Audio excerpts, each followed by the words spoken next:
The stars looked different from Mars. John Miller often thought about this as he stood at the observation deck of Olympus Base. Earth was just a bright blue dot from here, but it was home. Or at least it had been, before he accepted command of Mars Defense Station 3 years ago.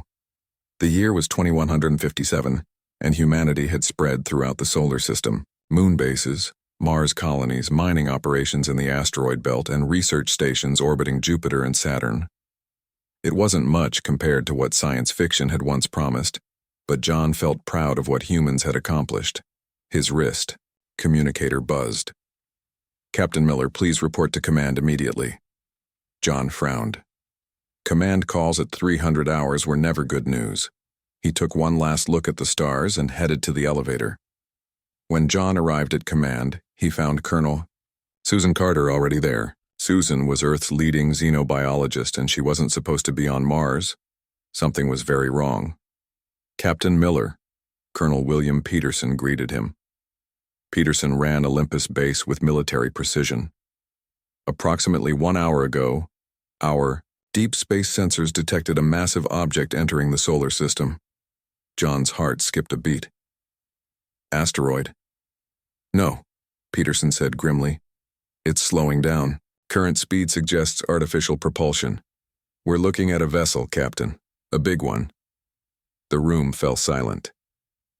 First contact. After all these years of searching and wondering, it was happening. Susan stepped forward. "The vessel is currently near Neptune's orbit. It's broadcasting a signal on multiple frequencies. The message repeats in over 200 Earth languages." "What does it say?" John asked. "We come in peace," Susan answered with a small smile. A bit cliché but reassuring. Peterson wasn't smiling. "Earth Defense Force has ordered us to assemble a welcome team. Captain Miller, you'll lead it. Dr. Carter will accompany you as our xenobiology expert, along with Dr. Alan Ross for linguistics and communications." "When do we leave?" John asked. 1 hour, Peterson said. "A ship is already being prepped." The journey to Neptune's orbit took 3 days aboard the EDS Horizon, the fastest ship in Earth's small fleet. John spent much of that time with Susan and Alan, discussing first contact protocols. "We know nothing about their biology, their culture, or their intentions," Susan said. "The message seems peaceful, but we need to be careful." Alan nodded. "I've loaded every known first contact scenario into the ship's computer. But honestly, all we can do is be respectful and hope they are too." When they finally reached the coordinates, John felt his breath catch. The alien vessel was enormous, at least 10 times the size of the largest human space station. It was shaped like a massive silver leaf, with strange blue lights pulsing along its surface. "They're hailing us," Alan said from his console. John straightened his uniform. "Put them through." The screen flickered, and John found himself looking at a tall, slender being with pale blue skin and large, almond-shaped eyes. The alien had no hair, and its face was marked with what looked like natural striations or tattoos. "Greetings, humans," the alien said in perfect English. "I am Ambassador Zakari of the Viridian Collective, representatives of the Galactic Empire. We are pleased to finally meet you formally." "Finally?" John asked. Zakari's mouth curved in what might have been a smile. "We have observed your species for many of your decades. Your development has been interesting, particularly your rapid technological advancement in the last century." John introduced himself and his team. "We're honored to make your acquaintance, Ambassador. May I ask the purpose of your visit?" Of course. The Galactic Empire spans thousands of star systems and hundreds of species. We have come to formally invite humanity to join our collective as a protectorate species." "Protectorate?" Susan asked. "A newly admitted species under the guidance and protection of the Empire," Zakari explained. "All new members begin as protectorates until they prove themselves ready for full membership. Given your limited interstellar capabilities, this is the appropriate designation." John caught the slight condescension in the ambassador's tone but kept his expression neutral. "We would need to discuss such an offer with our full government. Perhaps you would be willing to send representatives to Earth?" Certainly, Skari agreed. But first we would like to invite you aboard our vessel for preliminary discussions and cultural exchange. After a brief private conference, John agreed. With Susan and Alan, he boarded a small shuttle that carried them into the massive, alien ship. The interior was vast and filled with strange plants and structures that seemed both technological and organic. Aliens of different shapes and sizes moved about, some resembling Zakari, others completely different. There are 17 species aboard this vessel, Zakari explained as they walked, all members of the Galactic Empire. They were led to a large room with a circular table. Other aliens joined them, introducing themselves as representatives of their respective worlds. As the discussions continued, Susan noticed a laboratory they passed. Something inside caught her attention. "Ambassador, would you mind if I observed your biological research facilities? As a xenobiologist, I'm fascinated by the diversity of life forms in the galaxy." Skari hesitated but agreed. Briefly, while John and Alan continued the diplomatic discussion, Susan followed another Viridian scientist through the lab. What she saw disturbed her deeply. In sealed containers were what appeared to be parasitic organisms, some attached to tissue samples of various species. "What are these?" Susan asked, pointing to a particularly active specimen that seemed to pulse with its own light. "Merely samples collected from various worlds," the scientist said dismissively. "Nothing of importance." But Susan noticed how the scientist quickly guided her away from that section. When she rejoined the others, she caught John's eye and gave a subtle shake of her head. Later, as they prepared to return to their ship, Susan whispered to John, "They have dangerous biological samples in that lab. The containment protocols are concerning. I recognize signs of neural parasites." John nodded and addressed Zakari before departing. "Ambassador, Dr. Carter noticed your biological research facilities. We're concerned about your containment protocols for the neural parasitic specimens." Zakari's expression changed. "Your concern is noted but unnecessary. Our biological science is thousands of years ahead of yours." "With respect," John said firmly, "humanity has learned harsh lessons about biological containment. Our history is filled with pandemics that could have been prevented with proper caution. Your primitive paranoia is charming but misplaced," another Viridian official said with clear amusement. "We have handled such specimens for centuries without incident." John squared his shoulders. "There are things we've learned from our own history about containment and caution. Ignore these warnings at your peril." The temperature in the room seemed to drop. Skari's previously friendly demeanor cooled. "We will send representatives to Earth in 7 of your days. You may prepare your leaders for our arrival." As they left the alien vessel, Susan looked troubled. "They're not taking us seriously." "No," John agreed, looking back at the massive ship. "And that worries me more than anything else we've seen today." As the horizon pulled away, John stared at the alien vessel through the viewport. Humanity had just met its first aliens, but instead of excitement, he felt only dread. A galactic civilization that dismissed basic safety protocols was a disaster waiting to happen. He just hoped Earth would be ready when it did. 2 years had passed since first contact. Earth had reluctantly joined the Galactic Empire as a protectorate species, but kept its distance. Humans were cautious by nature, especially after the warnings from Susan Carter about the parasite she had seen. Alan Ross adjusted his breathing mask as he walked through the busy streets of Viridian Prime, the capital world of the Empire. As Earth's liaison to the Galactic Senate, he spent most of his time here, far from home. The air here was breathable for humans, but only just. The mask helped filter out some of the strange spores that constantly floated through the atmosphere. Something was wrong on Viridian Prime. Alan had first noticed it 3 weeks ago. Subtle changes in the behavior of several high-ranking officials. Small things that most aliens didn't catch, but Alan had been trained to observe. Senator Grek, a usually irritable Zolaxian, had become strangely calm. Minister Halt, known for his booming laugh, hadn't smiled in days, and Ambassador Zakari, who had led the first contact mission to Earth, now moved with an odd stiffness that hadn't been there before. Alan reached the small Earth embassy, nodding to the human guards as he entered.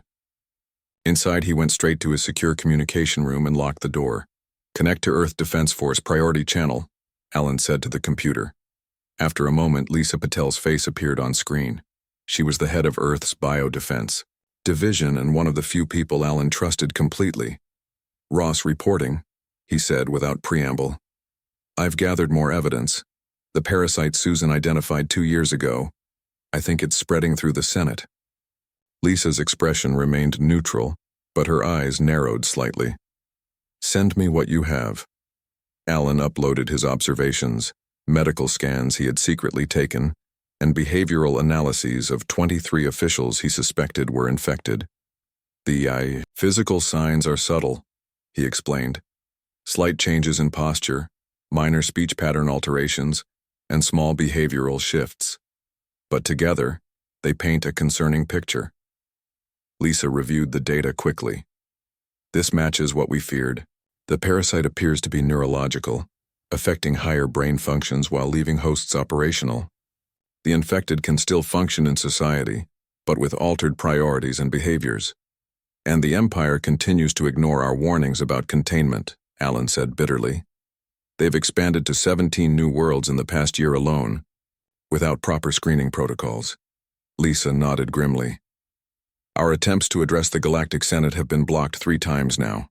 They don't want to hear it." "What's our next move?" Alan asked. "Continue monitoring, but be careful. If these parasites are as sophisticated as we suspect, they might recognize they're being watched." Lisa paused.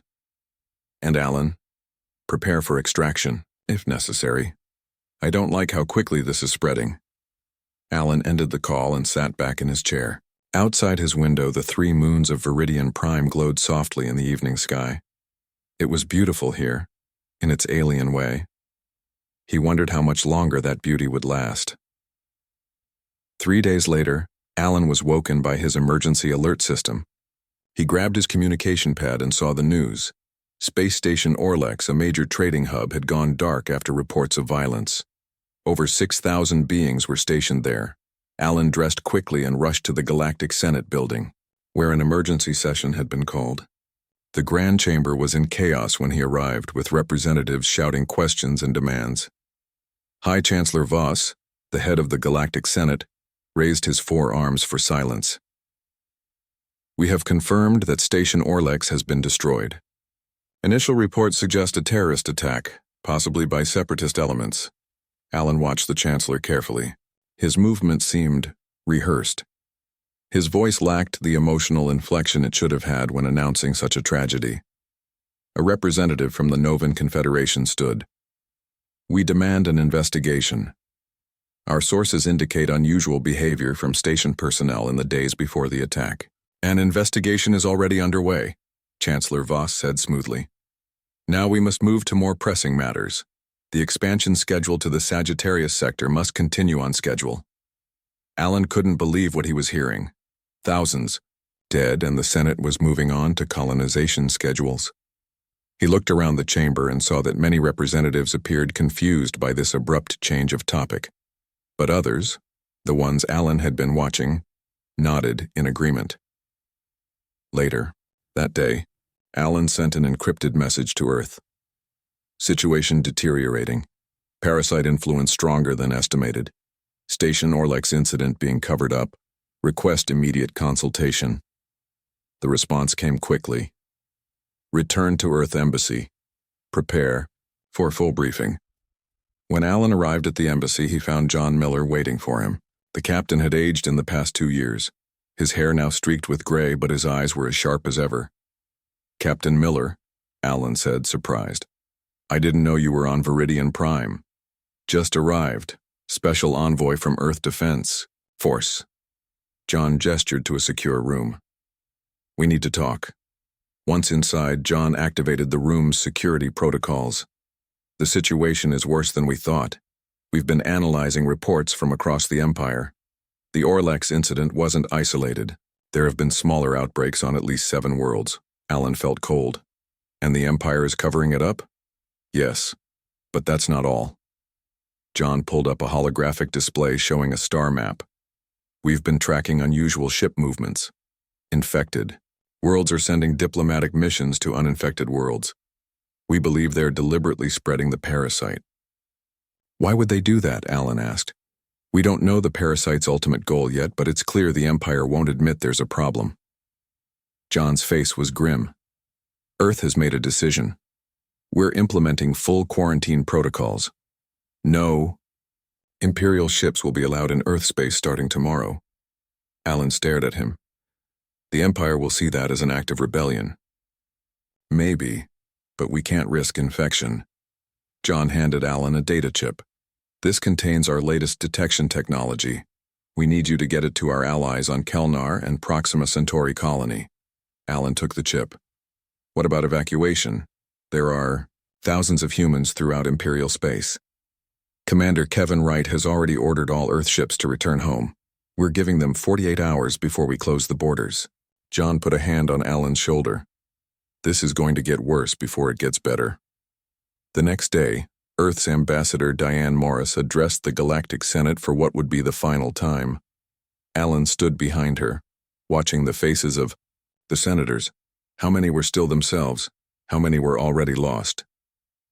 2 years ago, we warned you about proper containment protocols, Diane said, her voice steady and strong. We identified a neurological parasite in your laboratories and expressed our concerns. Those warnings were dismissed as primitive paranoia. Chancellor Voss began to interrupt, but Diane continued. The incidents at Orlek Station and on other worlds are not terrorist attacks. They are the inevitable result of your negligence.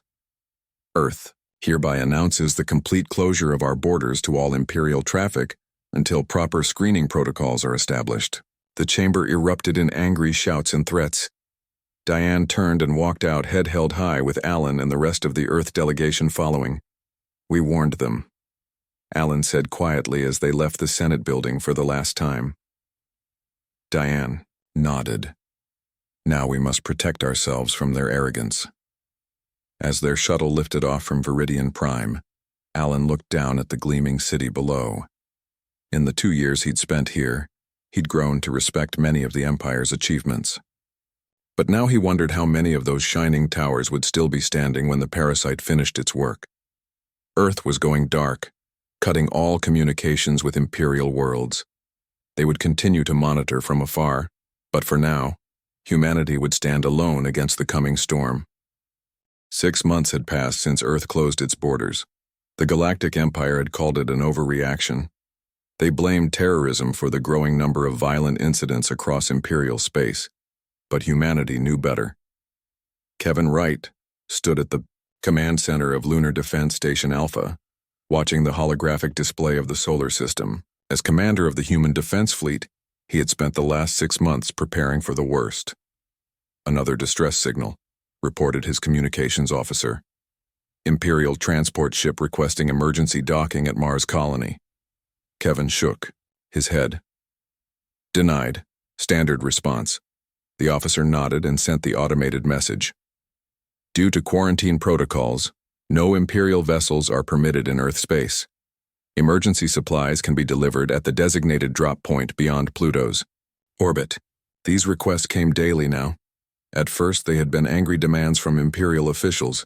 Lately, they sounded more desperate. Sir, called out his sensor officer, we're picking up unusual activity near Jupiter. 3 unregistered ships just appeared. Kevin frowned. Show me. The display zoomed in on Jupiter's orbit. 3 small ships were moving fast, headed toward Earth. They're running dark, the sensor officer said. No identification signals. Intercept course, Kevin ordered. Tell the Jupiter Patrol to cut them off. The officer hesitated. Sir, one of the ships is broadcasting an Earth Defense Force encryption. It's old but valid. Kevin's eyes narrowed. Put it through. A static-filled message played. Earth vessels returning from colony collapse. Need immediate, infected aboard. Require containment protocols. It's Captain Diane Morris, the communications officer said, looking up from her console. Her signature matches. Kevin made his decision. Direct them to Quarantine Station Omega. Full Level 5 protocols. I want a team in biohazard suits ready to receive them. 6 hours later, Kevin stood in the observation room of Quarantine Station Omega, looking through the glass at Diane Morris. The former ambassador to the Galactic Senate looked exhausted. Her face was thin and dark circles shadowed her eyes. We barely made it out, Diane said, her voice coming through the intercom. The Proxima Centauri colony fell 3 weeks ago. It started slowly, behavioral changes, missing people. Then suddenly, half the colony turned on the other half. How? Many survivors? Kevin asked. 43, all in quarantine on the other ships. Diane rubbed her eyes. They're clean. We checked them with the detection equipment Alan Ross delivered before everything went bad. And the rest of human space? Diane's face darkened. Kelnar colony is gone. We lost contact with Alpha Centauri last week. The Europa mining station managed to fight off an infected ship, but they're running low on supplies. Kevin nodded grimly. We'll send help to Europa. As for your people, they'll need to remain in quarantine for at least 2 weeks. I understand, Diane said. What's happening back home? Earth has fortified the entire solar system. We've built new detection systems, weapons platforms, and quarantine facilities. Kevin paused. And Dr. Lisa Patel has made progress understanding the parasite. Diane leaned forward. Tell me.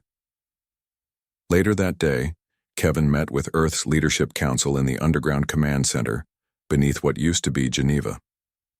President Sam Garcia, Dr. Lisa Patel, and General Maria Gomez were already seated at the round table when he arrived.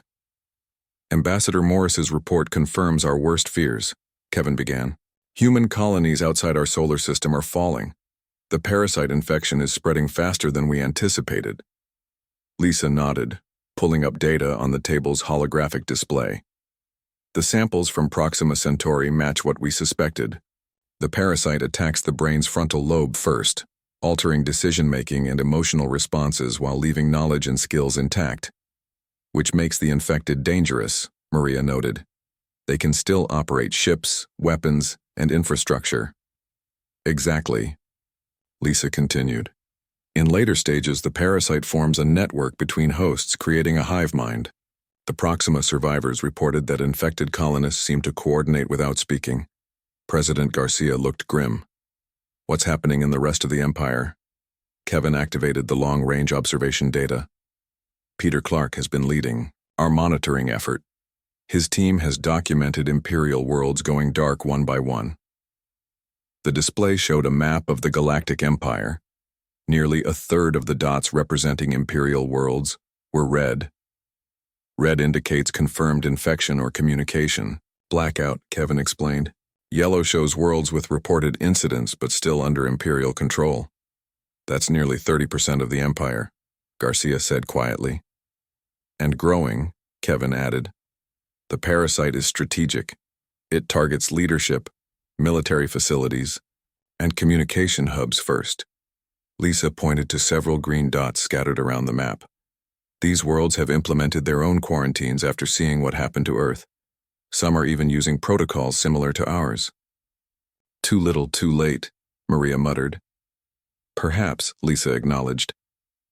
But it shows some are finally taking the threat seriously. What about the Viridians? Garcia asked. They started this mess. Kevin zoomed in on Viridian Prime. The dot was yellow. Still fighting as far as we can tell. Their military was substantial. But we've intercepted communications suggesting their central government has been compromised. Garcia stood up and walked to the large window overlooking the underground city. Thousands of people lived here now, protected from potential orbital attacks. 2 years ago, we were celebrating first contact, he said softly. Now we're watching galactic civilization collapse because they wouldn't listen to a simple warning about biological containment. Hubris, Lisa said. They saw us as primitives, our caution as weakness. Kevin's communicator beeped. He checked the message and looked up with concern. Sir, we've detected multiple ships entering the outer solar system. They're not responding to hails. Imperial? Maria asked, already reaching for her command pad. No, Kevin replied. Unknown configuration, at least 7 different designs. Garcia turned from the window. Defensive positions? Already activated, Kevin confirmed. But they're broadcasting on all frequencies, multiple languages, including several Earth tongues. What are they saying? Lisa asked. Please help us, Kevin read from his screen. They're asking for asylum. 3 days later, a carefully managed meeting took place on Quarantine Station Omega. 3 alien representatives stood on one side of a transparent barrier. Kevin, Lisa, and Peter Clark stood on the human side. The alien in the center was tall with gray skin and 4 arms. I am Joral of the Teslarian Republic. This is Vex of Krell and Nari of the Phobos Collective. We represent 17 ships carrying refugees from worlds that have fallen to the mind parasite. How did you find Earth? Kevin asked. Your ambassador, Alan Ross, Joral replied. Before the Empire silenced Earth's warnings, he shared your containment protocols with several trusted allies. When the parasite spread, we remembered. Why come to us? Lisa asked. Because you were right, Vex said simply. The reptilian alien's voice was translated through a small device at its throat. You warned the Empire and they ignored you. Now, most of their worlds are lost. But you protected yourselves. Nari, a small blue-skinned being, stepped forward. Our worlds are gone, but our people survived. We followed your protocols. We checked every refugee for infection. Those ships outside contained the last free members of our species. Kevin exchanged glances with Lisa and Peter. We'll need to verify that for ourselves. Of course, Joral nodded. We expected nothing less. Lisa studied the aliens carefully.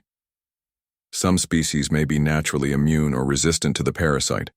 My team would need to conduct biological compatibility tests. We will cooperate fully, Vex assured them. Later, as they left the meeting, Peter turned to Kevin. Do we trust them? Kevin watched the aliens through the observation window as they returned to their temporary quarters. Trust but verify. Dr. Michelle Rivers has developed enhanced screening procedures. We'll test every single refugee. And if they check out? Peter asked. Kevin's face was solemn as he considered the desperate ships waiting at the edge of the solar system. Then humanity won't stand alone after all. 1 year had passed since Earth began accepting carefully screened refugees. The solar system had become a fortress, protected by layers of defenses and constant vigilance. Peter Clark stood in the control room of Observation Post 7, a hidden facility orbiting Neptune. For the past year, he had led the effort to document the Empire's disintegration through a network of long-range probes and listening posts. Another Imperial cruiser just went dark near the Centauri sector, reported his assistant Olivia Chen. That's the 3rd this week. Peter nodded, updating the massive holographic map that dominated the center of the room. A red dot appeared, where the cruiser had last been seen. The pattern is spreading outward from the core worlds, Peter noted. It's almost like they're clearing sectors systematically. The door slid open, and Dr. Michelle Rivers entered. Her work on advanced detection systems had saved countless lives, allowing Earth to safely accept refugees from 3 alien species whose biology was incompatible with the parasite. I've completed the analysis of the latest Imperial transmissions, Michelle said. The encryption was tough, but I managed to break it. And? Peter asked. It's worse than we thought. The infected aren't just spreading randomly anymore, they're working together, coordinating fleet movements between star systems. Michelle's face was grim. They've weaponized the parasite, Peter. They're launching biological missiles at uninfected worlds. Peter felt cold. They've never done that before. The parasite is evolving, Michelle said, or adapting. Either way, the tactics have changed. Peter turned to the holographic display and zoomed out to show the entire mapped galaxy.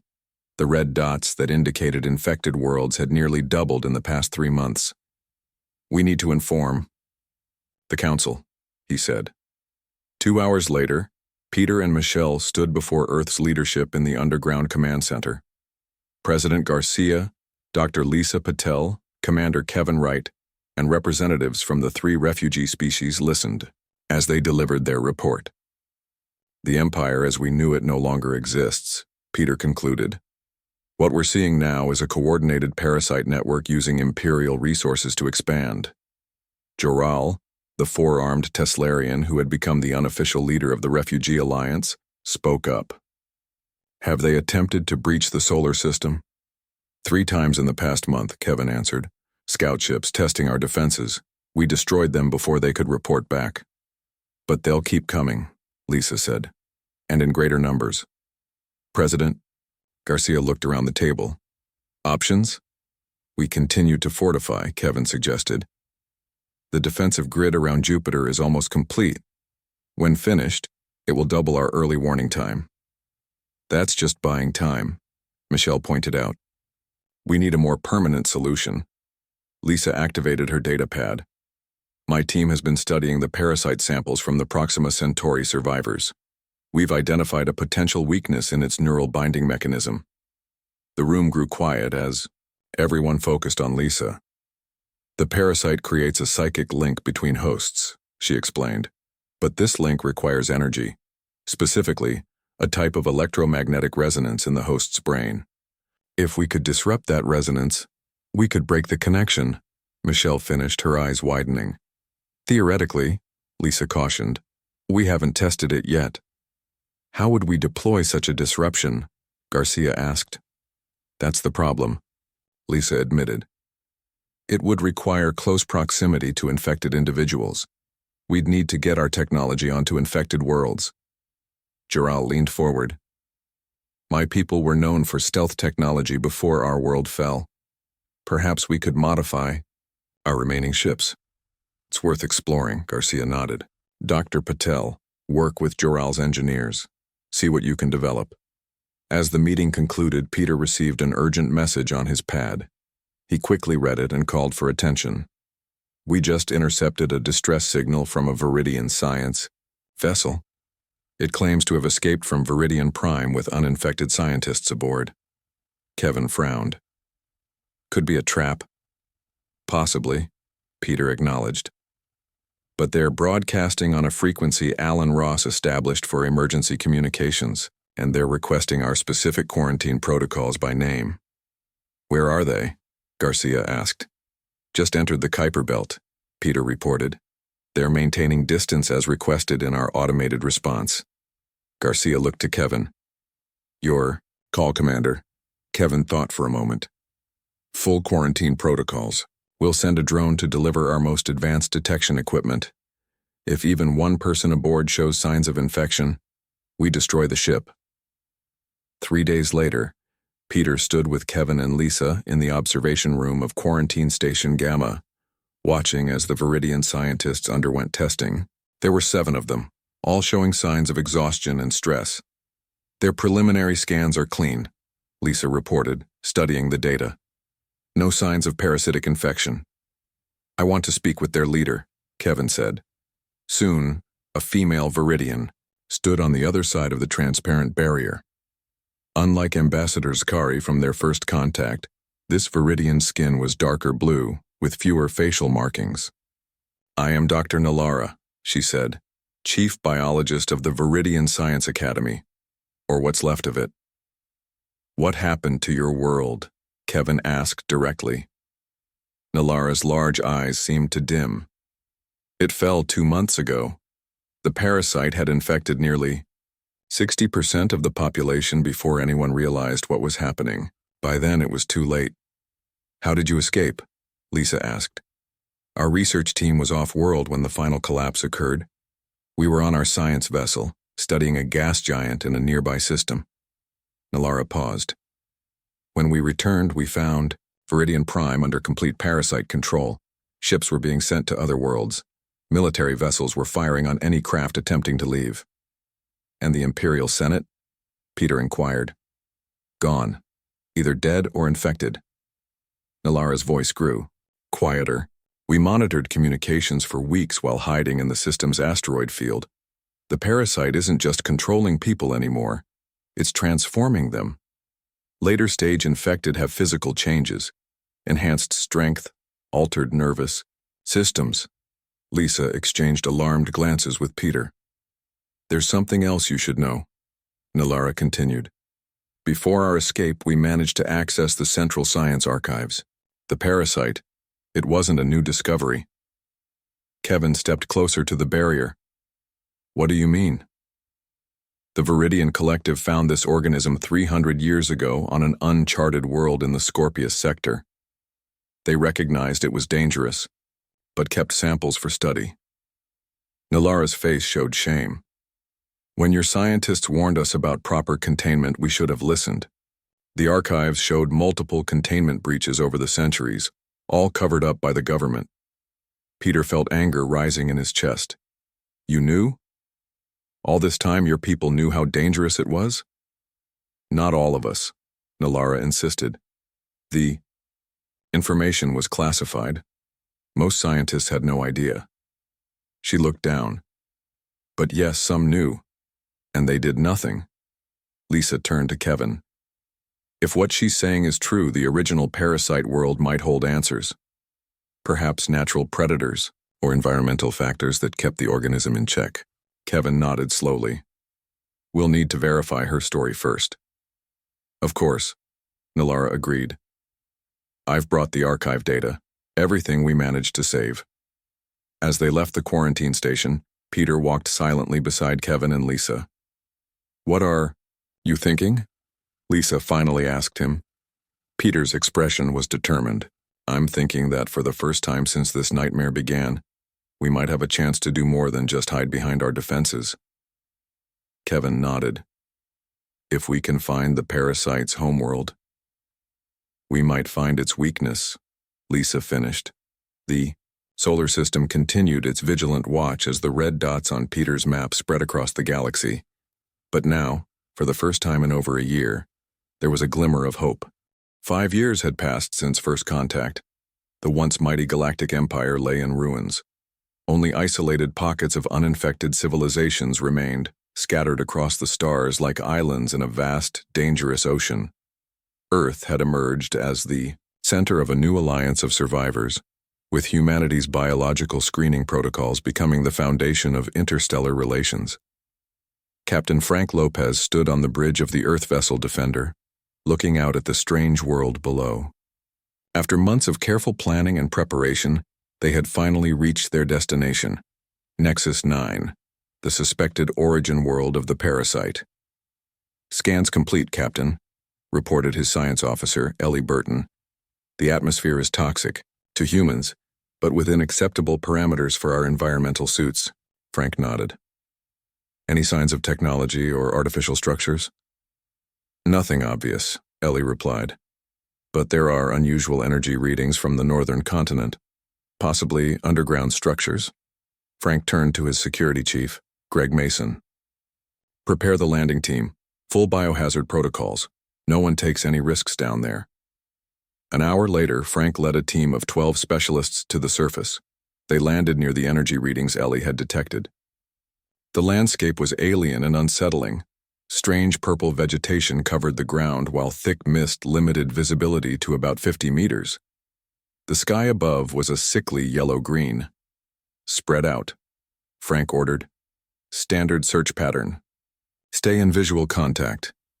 Dr. Nicole Adams, their chief xenobiologist, walked beside Frank. She had spent the last 3 years developing a potential treatment that might save infected individuals in early stages of parasitic control. The readings are stronger this way, Nicole said, pointing toward a ridge of rocky outcroppings. Whatever's generating that energy is just beyond those rocks. As they approached, Greg suddenly held up his hand for them to stop. Captain, I'm detecting movement ahead. Frank signaled the team to take defensive positions. Hostile? Unknown, Greg replied. But it's big and moving deliberately. Nicole checked her scanner. It's not giving off the neural patterns consistent with parasite infection. Frank made a decision. Hold position. Let's see what we're dealing with. They waited in tense silence. Then, from the mist, a large figure emerged. It was unlike any alien they had encountered. nearly 3 meters tall with a translucent outer membrane covering a complex internal structure of organs and pulsing fluids. It had no eyes that Frank could identify, but multiple sensory appendages extended from its upper section. "It's beautiful," Nicole whispered. The alien stopped about 10 meters from them. It made no aggressive moves, simply observing them with its strange appendages. Nicole stepped forward slowly. "Captain, I believe it's attempting to communicate. There are fluctuations in its bioelectric field that match communication patterns." "Can we understand it?" Frank asked. "Not without help," Nicole admitted. "But our ship's AI might be able to analyze the patterns and develop a translation algorithm." Frank activated his communicator. "Defender, are you receiving this?" "Affirmative, Captain," came the response. "We're recording all data from your suits, beginning analysis now." The alien moved closer, its body pulsing with changing colors. Frank held his ground, though every instinct told him to step back. "It's not afraid of us," Greg noted. "Why would it be?" Nicole replied. "This is its world. We're the intruders." After 20 minutes of the alien's shifting colors and movements, Frank's communicator activated. "Captain, we've established a basic translation. Matrix," reported the ship's AI. "It's primitive, but should allow rudimentary communication." Frank nodded to Nicole, who activated a small device on her suit. It began emitting patterns of light and sound based on the ship's translation algorithm. The alien's body pulsed rapidly in response. "It understands," Nicole said excitedly. "At least partially." Over the next few hours, they established basic communication with the alien, whom they named Guardian, based on its apparent role on this world. Through the crude translation, they learned that Guardian species had evolved alongside the neural parasite thousands of years ago. "They're natural enemies," Nicole explained as she interpreted the communication. "Guardian's people developed immunity to the parasite over evolutionary time. More than that, they hunt it, keep it in check on this world." "Then how did it escape to infect the Empire?" Frank asked. Guardian's body flickered with rapid pulses of color. Nicole watched carefully before responding. "It says visitors came, took samples, despite warnings." "The Viridians," Frank said grimly. "Just as Dr. Nalara told us. Guardian led them to an underground complex, not a technological structure, but a natural formation that had been adapted by its species. Inside, they found a vast chamber filled with similar beings, all pulsing with light in complex patterns. "It's like a library," Nicole breathed as she studied her scanner. "They're storing information, histories, knowledge, and bioelectric patterns." Guardian brought them to a central pool filled with luminescent fluid. It dipped one appendage into the liquid, causing images to form on the surface. "It's showing us the Viridian arrival," Nicole said. 300 years ago. They watched as the pool displayed ghostly images of Viridian explorers taking samples from strange growths, despite protest from Guardian's people. "They knew," Frank said quietly. "The Viridians knew exactly what they were taking." Guardian pulsed again, and Nicole's eyes widened as she interpreted. "It says they can help us. Their biology produces compounds toxic to the parasite. They're offering to share this with us." Frank felt the first real hope he'd had in years. Ask if they would be willing to send representatives back to Earth. After further communication, 3 of Guardian's people agreed to return with them. The journey back to Earth was filled with careful study and increasing optimism as Nicole worked with the aliens to understand the compounds that kept them immune from parasite infection. 3 months later, Earth hosted a ceremony unlike any in human history. Representatives from 17 surviving species gathered in Geneva to formalize the creation of the Solar Concordat, a new interstellar alliance built on the principles that humanity had championed from the beginning. President Garcia stood at the center of the Grand Hall, flanked by Kevin Wright, Lisa Patel, Nicole Adams, and Frank Lopez. Guardian's representatives pulsed gently nearby, their translator devices converting their patterns into words all could understand. "Today marks not the end of our struggle, but the beginning of our counterattack," Garcia announced. "Dr. Adams has successfully synthesized a compound based on our new ally's biology. Initial tests show it can neutralize the parasite in early stages of infection. Production has already begun. The gathered representatives applauded. Among them sat Ambassador Zkari, one of the few surviving uninfected Viridians. When the applause died down, he rose to speak. "The universe is unforgiving," Zkari said, his voice heavy with emotion. "Had we heeded humanity's warning, billions would still be alive. Our empire paid the ultimate price for our arrogance." He turned to face the human delegation directly. "We believed our advanced technology made us superior. We dismissed your caution as primitive paranoia. We were wrong." Lisa Patel stood next. "The treatment is only the beginning. With the knowledge from Nexus 9, we're developing methods to identify infected worlds from orbit and deploying ships equipped with the new compound. The road ahead is long," Kevin Wright added. "Many worlds remain under parasite control, but for the first time, we have the means to fight back." As the ceremony concluded, a new doctrine was written into the Solar Concordate's founding charter. Frank read it aloud to the assembled representatives. "Caution before expansion, wisdom before power, together we survive." Later, as Frank stood at the observation window overlooking the nighttime lights of Geneva, Nicole joined him. "Thinking about Nexus 9? She asked. Frank nodded. "I keep wondering, if the Viridians had just listened to Guardian's people, none of this would have happened. And if the Empire had listened to us, they might have contained it before it spread," Nicole added. "Two chances to prevent catastrophe," Frank said quietly. "Two warnings ignored." Nicole looked up at the stars visible through the dome. Among them were countless worlds now silent, their civilizations erased by the parasite, but also worlds being liberated day by day through humanity's persistence and Guardian's knowledge. "At least now they're listening," she said. Frank smiled slightly. "Yes, now everyone is listening."